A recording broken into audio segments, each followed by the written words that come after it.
Natural beauty Sai Pallavi ప్రస్తుతం back to back hits అందుకుంటుంది.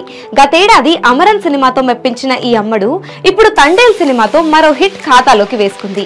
ఇదిలా ఉంటే మరోవైపు బాలీవుడ్ ఇండస్ట్రీలో రామాయణ సినిమాలో నటిస్తున్న సంగతి తెలిసిందే. రణ్బీర్ కపూర్ రాముడిగా నటిస్తున్న ఈ మూవీలో సాయి పల్లవి సీత పాత్రలో కనిపించనుంది. కొన్ని నెలలుగా ఈ మూవీ షూటింగ్ వేగంగా జరుగుతోంది. ఈ క్రమంలోనే తాజాగా హిందీలో మరో ప్రాజెక్ట్ కి ఓకే చేసిందంట సాయి పల్లవి. బాలీవుడ్ స్టార్ అమీర్ ఖాన్ తనయుడు జునైద్ ఖాన్ ఇటీవలే లవ్యాపా చిత్రంతో హీరోగా తెరంగేట్రం చేసిన సంగతి తెలిసిందే. ఈ సినిమాతోనే శ్రీదేవి చిన్న కూతురు ఖుషీ కపూర్ సైతం కథానాయకిగా అరంగేట్రం చేసింది. తాజాగా అమీర్ ఖాన్ మాట్లాడుతూ లవ్యాపా సినిమా బాగుందని, అందులో తన కొడుకు జునైద్ నటన బాగుందని అన్నారు. తన సొంత సినిమాల కంటే లవ్యాపా వైఫల్యం గురించి 10 రెట్లు ఎక్కువ ఒత్తిడికి గురయ్యానని అన్నారు.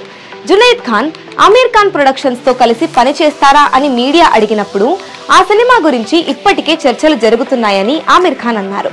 ప్రేమ కథ ఆధారంగా రూపొందించబడే ఈ చిత్రంలో జునైద్ ఖాన్ సరసన సాయి పల్లవి నటిస్తుందని కూడా ఆయన వెల్లడించారు.